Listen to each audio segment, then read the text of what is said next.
स्टिचिंगवर चॅनलवर तुमचं स्वागत आहे। मी आज तुम्हाला 32 इंच चेस्टचं प्रिन्स कट कशी करायची ते दाखवणार आहे।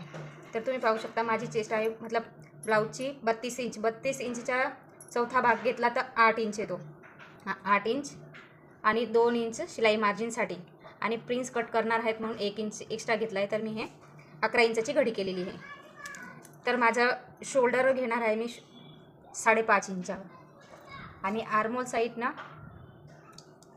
आर्मोल 6 घेणार आहे। तर इकडनं ही 6 इंच घ्यायचं आर्मोलची कटिंगसाठी आणि इकडनं 1 इंचावर राऊंड द्यायचा आहे आर्मोलचा सेप बघू शकता।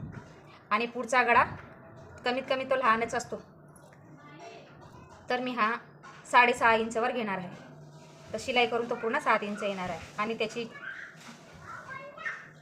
रुंदी 2.5 इंच आणि वरून 2 इंच। तर असा हा बॉक्स तयार करून घ्यायचा आहे।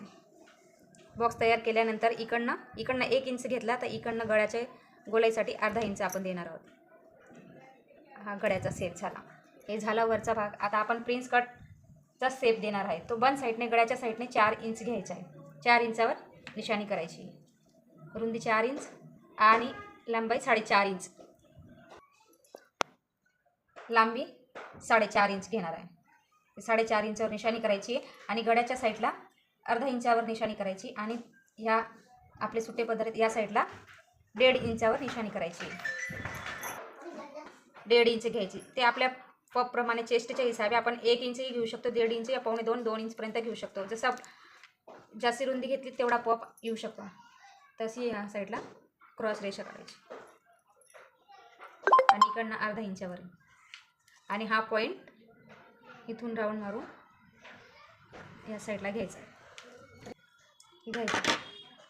अशा रीतीने ही प्रिन्स कटची निशाणी झाली आणि हा साईडचा भाग लांबतो म्हणून या साईडलाही अर्धा इंचावर निशाणी करायची आणि या साईडलाही अर्धा इंचावर। तर आपण असे क्रॉस ही जी मध्ये सेंटर आहे 4 इंचाची याच्यावर असा क्रॉस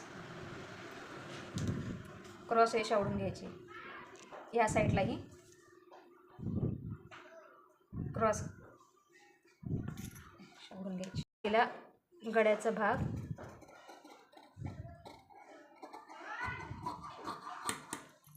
तर तुम्हाला माझी प्रिन्स कटिंग कशी वाटली ते मला तुम्ही नक्की सांगा।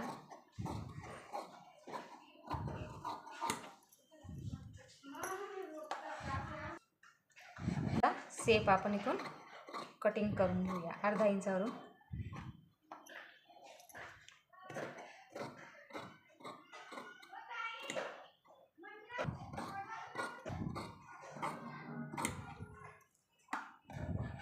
ठीक आहे, या अर्ध्या इंचावर आपण हे क्रॉस कटिंग करून घेऊया या गळ्याच्या साईडने। आणि याच्या पुढे हुक काच बटन पट्टी करायची म्हणून मध्य सेंटरमध्ये बघू शकता तुम्ही प्रिन्स कटिंग झाली। माझी कशी वाटली तुमच्या लक्षात आली की नाही तर तुम्ही मला कमेंटमध्ये नक्की सांगा।